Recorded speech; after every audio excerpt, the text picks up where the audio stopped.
Hello everyone, कैसे हैं आप सभी। आई होप कि सभी अच्छे होंगे। आज की इस वीडियो में हम कक्षा 5 की एनसीईआरटी की पर्यावरण अध्ययन की किताब आसपास का पाठ 10 पढ़ेंगे। पाठ 10 है बोलती इमारतें। इस पाठ के क्वेश्चन आंसर के वीडियो का लिंक डिस्क्रिप्शन बॉक्स में दिया गया है। आप वहां पर जाकर क्वेश्चंस के आंसर देख सकते हैं। तो वीडियो को शुरू करने से पहले आप हमारे चैनल को सब्सक्राइब कर लें ताकि आपको आने वाले वीडियोज़ के नोटिफिकेशन मिलते रहें। तो आइए शुरू करते हैं। पहुँचे गोलकोंडा। तो यहाँ पर हम गोलकोंडा की इमारतों के बारे में पढ़ेंगे। आखिरकार आज हम दीदी के साथ चल ही पड़े गोलकोंडा के लिए। दीदी इतिहास पढ़ती हैं और हमें उनके साथ इमारतें देखने में बड़ा मज़ा आता है। शैलजा कहती है, अरे बाप रे, कितना बड़ा दिखता है यह किला। श्रीधर ने कहा, और कितनी ऊंचाई पर है। कल्याणी कहती है, अरे यह दरवाज़ा भी तो देखो, कभी देखा है इतना लंबा चौड़ा गेट। शैलजा ने कहा, बहुत भारी भी लगता है, पता नहीं कितने लोग मिलकर खोलते बंद करते होंगे इसे। कल्याणी ने कहा, गेट पर ये नुकीले लोहे के भाले जैसे क्या दिख रहे हैं, ये क्यों लगाए गए होंगे। शैलजा ने कहा, इतनी मोटी मोटी दीवारें भी तो देखो। श्रीधर ने कहा, कभी इतनी चौड़ी दीवार नहीं देखी। कल्याणी कहती है, यह दीवार कहीं कहीं गोलाई में आगे की तरफ निकली हुई है। अब दीदी ने कहा, यह बुर्ज है, देखो बुर्ज दीवार से ज़्यादा ऊंचे हैं। इस किले की बाहरी दीवार में 87 बुर्ज हैं। कितने? 87 बुर्ज हैं। मोटी दीवारें, लंबा चौड़ा गेट और इतने सारे बुर्ज, सुरक्षा के कितने कड़े इंतजाम थे। सोचो, इतने सारे बुर्ज क्यों बनाए गए होंगे। तो यहाँ पर एक क्वेश्चंस दिए गए हैं। इन क्वेश्चंस के वीडियो का लिंक डिस्क्रिप्शन बॉक्स में दिया गया है। आप वहाँ पर जाकर क्वेश्चंस के आंसर देख सकते हैं। तो ये चित्र में क्या है, ये है बुर्ज, और ये क्या है, बुर्ज में छेद हैं। इतने सारे बुर्ज क्यों बनाए गए होंगे। तो इतने सारे बुर्ज क्यों बनाए जाते होंगे, तो किले की सुरक्षा के लिए बनाए जाते होंगे। बुर्ज में ये बड़े बड़े छेद क्यों बने होंगे। तो जो किले होते हैं उनमें, जो बुर्ज होते हैं उनमें बड़े बड़े छेद क्यों बनाए जाते हैं। तो छेद इसलिए बनाए जाते हैं ताकि जो सैनिक होते हैं उन बड़े बड़े छेदों की सहायता से दूर तक दुश्मनों को देख सकें। सीधी सपाट दीवार से झांकने में और एक ऊंचे बुर्ज से झांकने में क्या अंतर होता होगा। तो क्या अंतर होता होगा, बुर्ज को जो है इस प्रकार बनाया गया होगा कि उससे जो सैनिक होते हैं वो सुरक्षित रहते होंगे ताकि वो नीचे आसानी से झांक सकें, देख सकें। जबकि जो सीधी दीवार होती है उससे हम आसानी से नीचे नहीं देख सकते हैं। बुर्ज के पीछे खड़े हुए छेदों में से देखने वाले सिपाहियों को हमला करने में क्या मदद मिलती होगी। तो क्या मदद मिलती होगी, बुर्ज के पीछे खड़े सिपाही आसानी से जो दुश्मन है उसको देखकर उस पर हमला आसानी से कर सकते होंगे। किले में कितना कुछ। शैलजा ने कहा, यह किला राजा ने अपने रहने के लिए बनवाया होगा, यह कितना पुराना होगा। कल्याणी ने कहा, बाहर लिखा था कि सन 1518 से 1687 तक यहाँ कुतुबशाही सुल्तानों ने एक के बाद एक राज किया। दीदी ने कहा, हाँ, उससे भी पहले सन 1200 में यह किला मिट्टी का बना था और यहाँ दूसरे राजाओं का राज था। शैलजा ने कहा, अरे इस बोर्ड पर किले का नक्शा है। श्रीधर ने कहा, इस नक्शे में कितने सारे बाग और कारखाने दिख रहे हैं, और देखो किले के अंदर कई सारे महल भी हैं। अब शैलजा ने कहा, इसका मतलब तो यहाँ पर सुल्तान के अलावा और भी बहुत से लोग रहते होंगे, किसान और कारखानों में काम करने वाले लोग भी तो रहते होंगे। कल्याणी ने कहा, फिर यह तो पूरा शहर ही होता होगा। सुल्तान का महल। श्रीधर ने कहा, ये सीढ़ियाँ तो खत्म होने का नाम ही नहीं ले रही हैं। शैलजा ने कहा, उस जमाने में भी 2 मंजिला इमारतें थी। कल्याणी ने कहा, अब तो यह टूटी फूटी हालत में है, लेकिन अंदाजा तो होता है कि इसमें कितने बड़े बड़े हॉल और कमरे होंगे। श्रीधर ने कहा, और ये देखो दीवारों पर कितनी बारीक और खूबसूरत नक्काशी की गई है। कल्याणी ने कहा, एक छत पर हमने फव्वारे जैसा भी तो देखा था।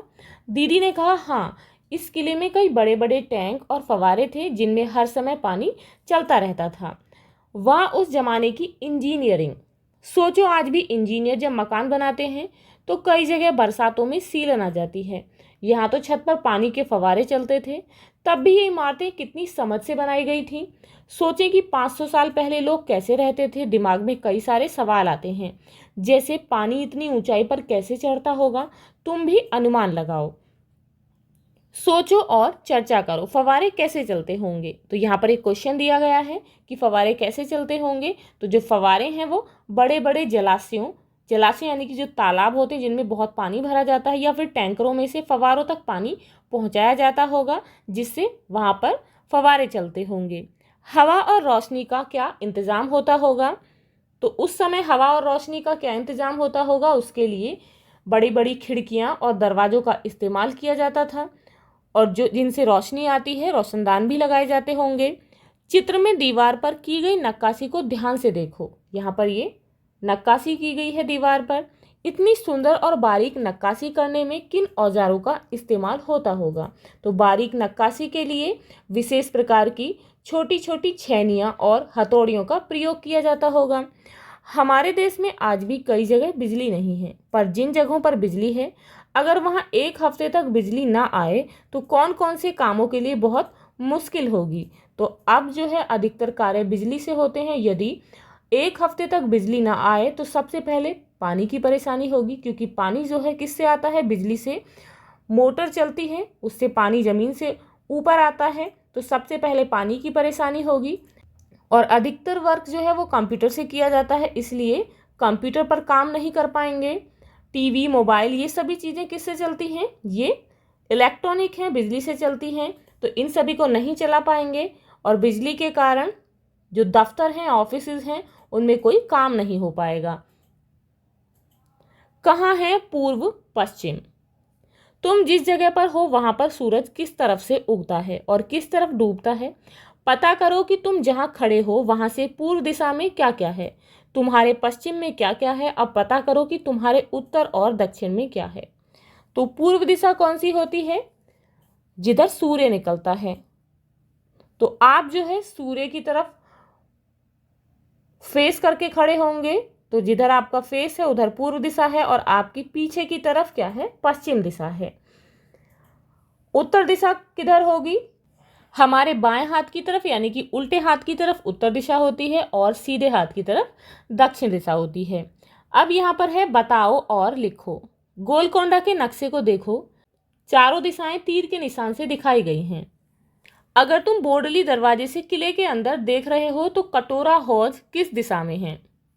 यहाँ पर नीचे जो है ये नक्शा दिखाया गया है, तो हमें बताना है कटोरा हौज किस तरफ है। तो नक्शे को देखेंगे ध्यान से, ये है पूर्व दिशा, यहाँ है पश्चिम, ऊपर की तरफ है उत्तर दिशा और नीचे की तरफ है दक्षिण दिशा। तो हमें बताना है कटोरा हौज। तो कटोरा हौज जो है कहाँ पर है, ये है कटोरा हौज। तो कटोरा हौज जो है उत्तर दिशा में है।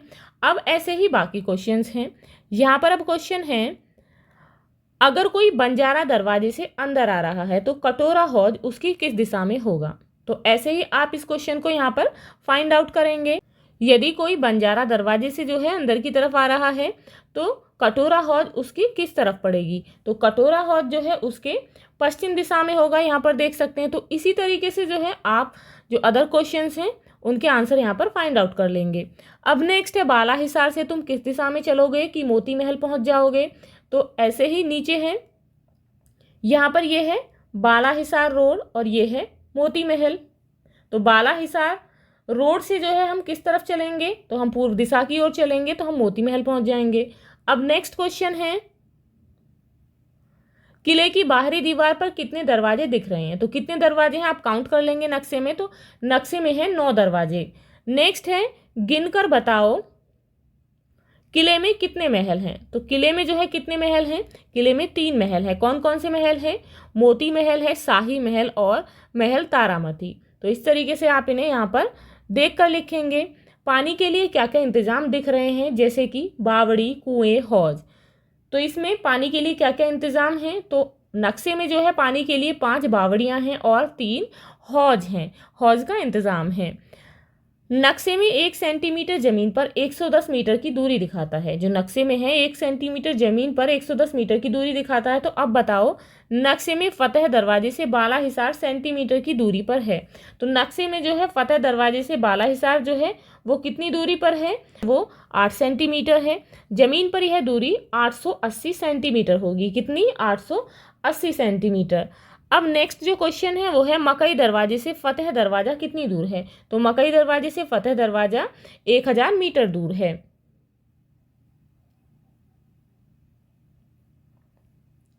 ये हमले क्यों?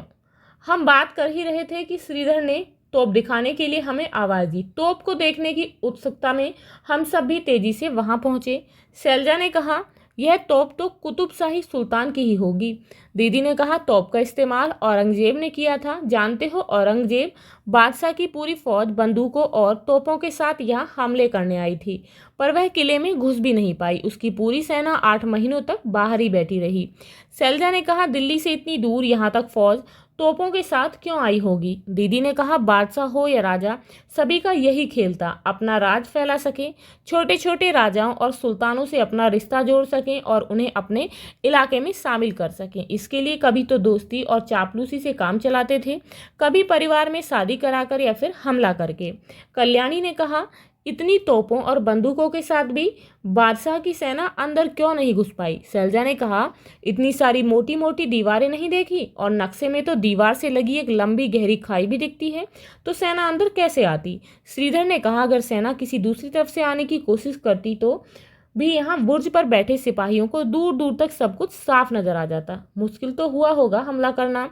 कल्याणी ने कहा, सोचो, फौज घोड़ों और हाथियों पर सवार हाथों में बंदूक के लिए आगे बढ़ रही है। यहाँ सुल्तान के फौजी बंदूकों के साथ तैनात हैं। शैलजा ने कहा, ओहो, पता नहीं इस लड़ाई में दोनों तरफ के कितने ही सिपाही और लोग मारे गए होंगे। हमले होते ही क्यों हैं? श्रीधर ने कहा, अरे तोप तो बहुत पुरानी बात हुई, आजकल तो बहुत सारे देशों के पास न्यूक्लियर बम हैं, इससे तो एक ही बार में कितनी तबाही हो सकती है। अब यहाँ पर क्वेश्चन है, क्या तुमने हाल ही में सुना है कि किसी देश ने दूसरे देश पर हमला किया हो? तो जैसे कि रूस ने यूक्रेन पर किया है। पता करो कि यह हमला क्यों हुआ होगा, किस तरह के हथियार इस्तेमाल किए गए थे, किस किस तरह का नुकसान हुआ, पता करो। श्रीधर ने किले में जो तोप देखी थी वह कांसे की बनी है। तुमने कभी कांसे की कोई चीज़ देखी है क्या? तो यदि आपने कोई भी कांसे की चीज़ देखी है तो उसका नाम लिखेंगे। वैसे कांसे की क्या क्या चीज़ें बनती हैं? जो कांसा होता है, कांस्य एक धातु है जिससे जो पदक होते हैं, जो मेडल होते हैं वो बनाए जाते हैं, और कांसे की मूर्तियां होती हैं।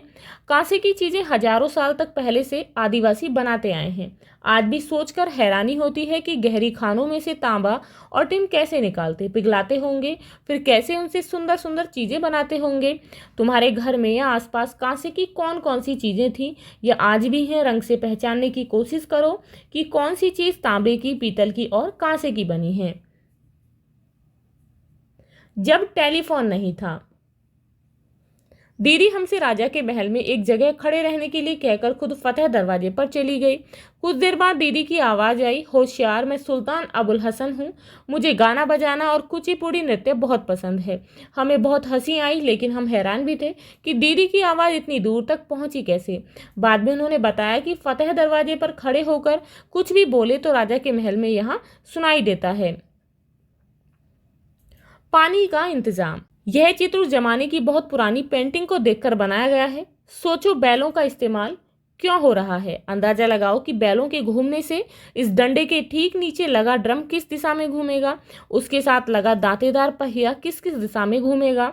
हाथ के इशारे से बताओ। देखो, दांतेदार पहिए से लगा डंडा जमीन के नीचे से जाकर किस पहिए से जुड़ा है? तो आप जो है यहाँ चित्र में देख सकते हैं, बैलों के घूमने से डिब्बों की माला पानी को कैसे ऊपर चढ़ाती है। अब क्या कुछ पता चला कि किस तरह पानी को कुएं से निकालकर टैंकों में भरा जाता होगा? आज भी हमें किले की दीवार में मिट्टी के पाइप दिखते हैं, इन्हीं के जरिए महल में जगह जगह पानी पहुंचाया जाता होगा। तुमने इस तरह एक दूसरे से जुड़े पहियों का इस्तेमाल होते हुए और कहाँ देखा है? जैसे कि साइकिल में गियर या और कहीं।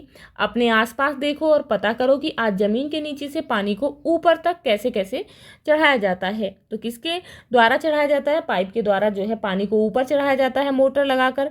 बिजली से पानी को ऊपर तक कैसे चढ़ाया जाता है? बिना बिजली के पानी को ऊपर कैसे चढ़ाएंगे? तो इन सभी क्वेश्चन आंसर के वीडियो का लिंक डिस्क्रिप्शन बॉक्स में दिया गया है, आप वहां पर जाकर क्वेश्चन के आंसर देख सकते हैं। हाल किया बेहाल क्यों? आवाजें निकालते और उनकी गूंज सुनते हुए सभी इस मेहराब के नीचे से गुजर रहे थे। श्रीधर ने कहा, पत्थरों के नीचे सुरंग जैसी जगह में बहुत ठंडी हवा आ रही है। शैलजा ने कहा, लिखा हुआ था कि यहाँ फौजी रहते थे। श्रीधर ने कहा, अरे ये देखो, यह बोर्ड भी है, फिर भी इस दीवार का क्या हाल है। शैलजा ने कहा, ओहो, मैं तो सोचकर ही सिहर जाती हूँ कि इस दीवार ने सैकड़ों सालों में क्या क्या नज़ारे देखे होंगे। कितने ही सुल्तान और उनकी बेगम, हाथी, घोड़े और न जाने क्या क्या, पर हम लोगों ने कुछ ही सालों में इसका क्या हाल कर दिया है। कल्याणी ने कहा, पता नहीं लोग इन दीवारों को अपने नाम लिख लिख कर गंदा क्यों कर देते हैं। आंखें बंद करके पहुंचो उस जमाने में। मान लो कि तुम उसी समय में हो जब गोलकोंडा में पूरा का पूरा शहर बसा था। अब इन सवालों के बारे में सोचो और अपनी क्लास में बताओ। चाहो तो ग्रुप में नाटक भी कर सकते हो। सुल्तान अपने महल में क्या कर रहे हैं, उनके कपड़े कैसे हैं, उनके सामने कौन कौन से पकवान पेश हो रहे हैं, लेकिन बेचारे हैं किन फिक्रों में, और हाँ, किस भाषा में बातचीत कर रहे हैं। तो ये सभी जो है आप अपनी क्लास में नाटक के थ्रू जो है एक्सप्रेशन करके दिखा सकते हैं। उनके महल पर फव्वारे तो चल ही रहे होंगे ना। अंदर से महल आलीशान पर्दों और कालीनों के साथ कैसा लग रहा है, और गुलाब चमेली के फूलों की खुशबू कहाँ से आ रही है। किस किस चीज़ के कारखाने देख पा रहे हो, कारखानों में कितने लोग काम कर रहे हैं, उन लोगों ने कैसे कपड़े पहन रखे हैं, कितनी देर काम करते होंगे। अरे वहाँ देखो, वह कारीगर पत्थरों को छेनी और हथौड़ों से काट काट कर कितनी सुंदर नक्काशी कर रहा है। क्या पत्थरों की धूल से कारीगर को कोई दिक्कत हो रही है। अब पहुंचे म्यूजियम। गोलकोंडा को देखकर वापसी में ये बच्चे हैदराबाद के म्यूजियम, संग्रहालय, म्यूजियम किसे कहते हैं, संग्रहालय को कहते हैं, जहां पर बहुत पुरानी पुरानी चीजें रखी जाती हैं और जिसे लोग देखने जाते हैं। म्यूजियम में बहुत पुरानी चीजें रखी होती हैं। इस म्यूजियम में गोलकोंडा किले के आसपास खुदाई के दौरान मिली चीजें भी थीं, जैसे बर्तन, औजार, जेवर, हथियार वगैरह। शैलजा ने कहा, अरे ये बर्तनों के टुकड़े भी संभाल कर इस शीशे की अलमारी में क्यों रखे हुए हैं। वह देखो, वह छोटी सी प्लेट तो कांसे की है, वह नीला टुकड़ा तो चीनी मिट्टी का लगता है। दीदी ने कहा, इन्हीं सब चीज़ों से तो पता चलता है कि उस जमाने में लोग कैसे रहते थे, किन किन चीज़ों का इस्तेमाल करते थे और क्या क्या बनाते थे। सोचो, अगर यह सब संभाल कर नहीं रखा होता तो क्या तुम आज उस जमाने के बारे में इतना कुछ जान पाते। लिखो, तुमने आसपास किस किस तरह के बर्तनों का इस्तेमाल होते देखा है। तो बच्चों, आपने अपने आसपास किस किस प्रकार के बर्तनों का प्रयोग होते हुए देखा है, तो आप उनके नाम लिखेंगे। जैसे कि मिट्टी के बर्तन होते हैं, कांसे के बर्तन होते हैं, पीतल के बर्तन होते हैं। नेक्स्ट है, अपने दादा दादी से पता करो कि उनके समय में और किस किस तरह के बर्तन इस्तेमाल में लाए जाते थे। तो आप अपने बड़े बुजुर्गों जैसे कि दादा दादी, नाना नानी से पूछेंगे कि जब उनका समय था तो उस समय किस प्रकार के बर्तन प्रयोग में लाए जाते थे। क्या तुम भी कभी किसी म्यूजियम में गए हो या उसके बारे में सुना है, वहाँ क्या क्या होता है। तो यदि आप किसी म्यूजियम में गए हैं या फिर आपने किसी भी म्यूजियम के बारे में सुना है, वहाँ पर क्या क्या चीज़ें होती हैं, तो जैसे कि अभी हमने पढ़ा म्यूजियम में क्या चीज़ें होती हैं, जो पुरानी चीज़ें होती हैं म्यूजियम में रखी हुई होती हैं, तो आप उनका नाम लिखेंगे। इमारत का सर्वे लिखो, क्या तुम्हारे घर के आसपास कोई ऐसी पुरानी इमारत है जिसे देखने के लिए लोग आते हैं, यदि है तो कौन सी। तो यदि आपके घर के आसपास कोई ऐसी पुरानी इमारत है तो आप उसका नाम लिखेंगे। क्या तुम कभी कोई ऐसी ही पुरानी इमारत देखने कहीं दूर गए हैं, कौन सी, वह तुम्हें क्या कुछ बोलती सी लगी, क्या जान पाए उस समय के बारे में जब वह इमारत बनी थी।